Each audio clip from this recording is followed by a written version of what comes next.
Hello everyone, on this video let's see how we can wire a 3-wire PT100 into our RTD input on the PLC. Take this image as an example.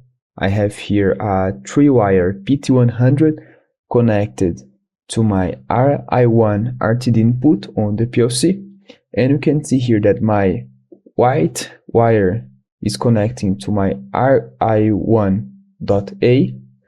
my red wire is connected to my RI1.B, and the compensation wire is connected to the .C pin inside of the PLC.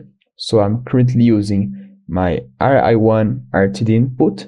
So if you connect our PT100 like this, we can go back to the software, and we've set up our RTD input on the previous video. We set up the RI1 to work as a PT100 in an American curve, and we set up a digital filter to 100 milliseconds. So this is all you need to read a temperature based on our PT100 value. So now we can load this program to our PLC, and I have here my PT100 connected on my RTD input. So how we can see the value of the temperature from this PT100?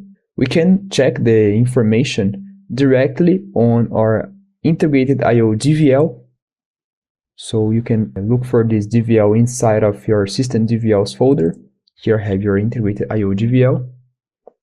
And if you scroll down, you can see here that you have a variable called RI1, and you have a value that is 181.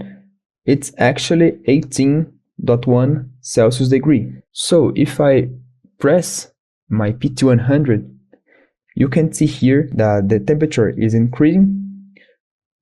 So it's actually reading the temperature from our PT100. You can see here that the temperature is increasing.